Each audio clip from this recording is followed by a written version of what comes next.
اللہ اکبر۔ کلا ان کتاب الفجار لفی سجین۔ ارشاد فرمایا کہ جو بدکاروں کی کتابیں ہیں، ان کے لکھے ہوئے صحیفے ہیں، ان کے اعمال نامے جو ہیں، اللہ اکبر، وہ سجین میں ہوں گے۔ یہ انتہائی نچلا درجہ ہے، جہنم کے نیچے جگہ ہے جہاں ان کی کتابیں رکھی ہوئی ہوں گی۔ وما ادراک ما سجین۔ پھر فرمایا اے مخاطب تو کیا جانے کہ وہ سجین کیا ہے؟ پھر خود کہا کتاب مرقوم، رقم کی ہوئی لکھی ہوئی کتاب ہے، اور یہ اس مقام پہ جہاں رکھے جائے گی وہ اس مقام پہ ہوگی۔ ویل یومئذ للمکذبین۔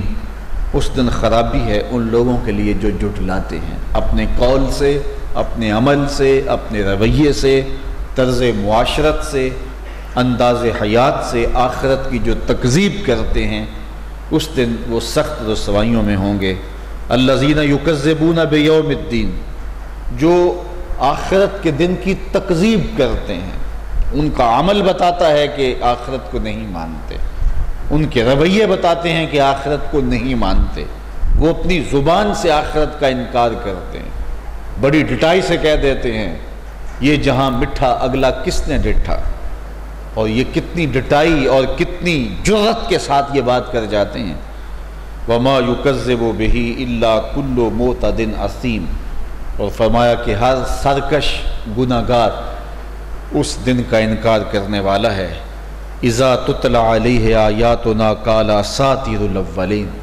کفار مکہ ڈٹ کے آخرت کا انکار کرتے تھے، اور جب ان پر آیات پڑھی جاتی تو وہ کہتے ہیں کہ یہ تو پچھلوں کی قصے کہانیاں ہیں، قوم عاد، قوم سمود، اصحاب رس، شہر مدین، یہ پچھلوں کی کہانیاں ہیں۔ میاں پچھلوں کی کہانیاں تمہاری عبرت کے لیے بیان کی جا رہی ہیں، وہ اس لیے بیان کی جا رہی ہیں کہ تم سمجھو جو تم سے زور آور تھے، طاقتور تھے، جب وہ باقی نہیں رہے تو تم کیسے باقی رہو گے؟ تو تم نے اللہ کے حضور پیش ہونا ہے۔ کلا بل ران علی قلوبہم ما کانوا یکسبون۔ فرمایا ہرگز ایسا نہیں، بلکہ ان کے دلوں کے اوپر زنگ چڑھ گیا ہوا ہے۔ یہ جو باتیں کرتے ہیں ان کے دل زنگ آلود ہو گئے ہیں۔ اچھا، اب ان کے دلوں کو زنگ لگ گیا ہے تو پھر ان کا کیا قصور کہ ان کو کچھ سمجھ نہیں آ رہی؟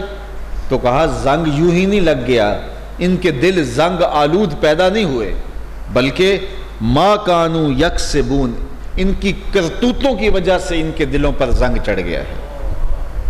برائیاں کر کر کے ان کے دل سیاہ ہو گیا، وہ حق قبول ہی نہیں کرتے۔ حضور علیہ السلام نے ارشاد فرمایا کہ جب کوئی شخص گناہ کرتا ہے تو اس کے دل پر سیاہ رنگ کا ایک نقطہ پڑتا ہے، اگر وہ توبہ کر لے تو وہ نقطہ مٹ جاتا ہے، اور اگر وہ توبہ نہیں کرتا اور گناہ پہ گناہ کرتا ہے تو پھر اس سیاہی کو مزید پھیلنا ہوتا، وہ پھیلتی چلی جاتی ہے۔ ایک وقت آتا ہے کہ پورا دل سیاہ ہو جاتا ہے، اور جب پورا دل سیاہ ہو جائے تو پھر بدی اور نیکی کی تمیز ہی ختم ہو جاتی ہے۔ دیکھیے یہ چٹی چادر ہے، اس کے اوپر ایک داغ لگ جائے تو منتظمین بھی سوچیں گے کہ یہ یہاں کیوں بچھائی ہے۔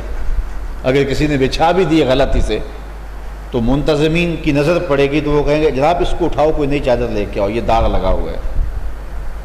کوئی سامعین سے کہہ دے گا جناب یہ چادر داغ لگا ہوا ہے تو آپ نے یہ کیوں بچھائی ہے، اور چادر آپ کے پاس نہیں ہے۔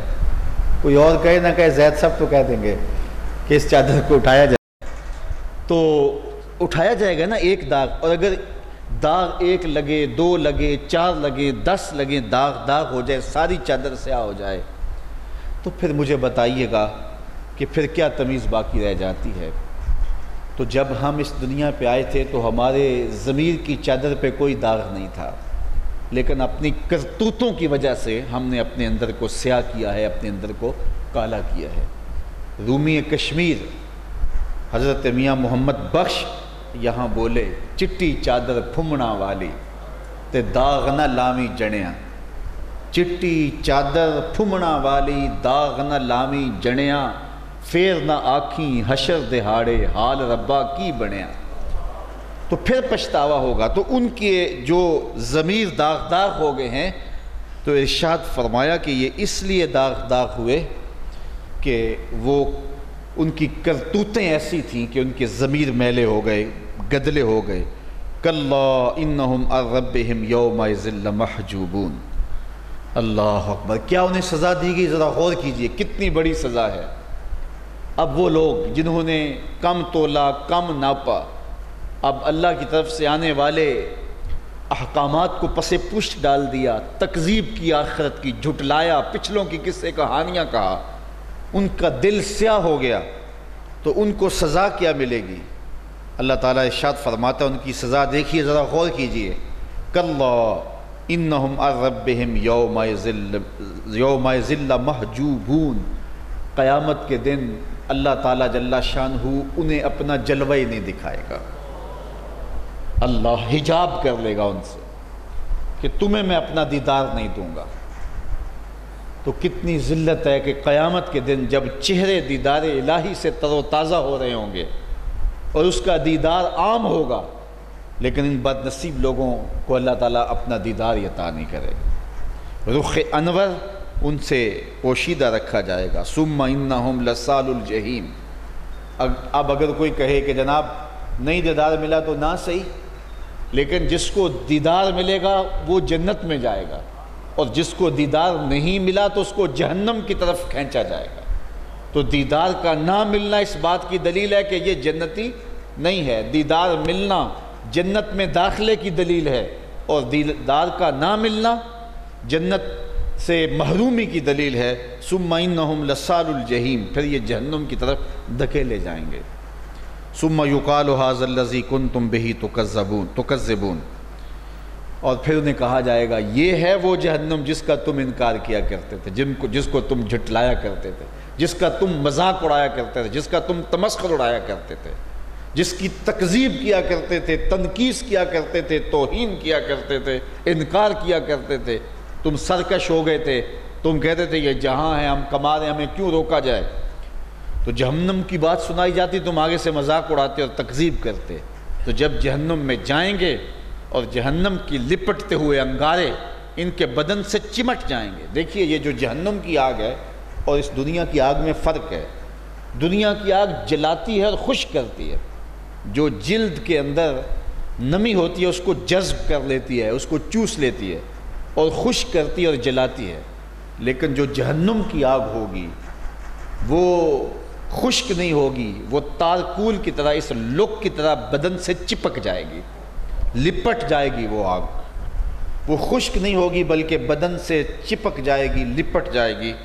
تو پھر جب ان کو جہنم میں ڈالا جائے گا تو انگارے اور اس کے لپٹتے ہوئے شعلے ان کے بدن کے ساتھ چمٹ جائیں گے، اور پھر جب چیخ و پکار کریں گے تو فرشتہ آواز دے گا یہ ہے وہ آگ جس کا تم انکار کرتے تھے، یہ ہے وہ جہنم جس کا تم انکار کرتے تھے۔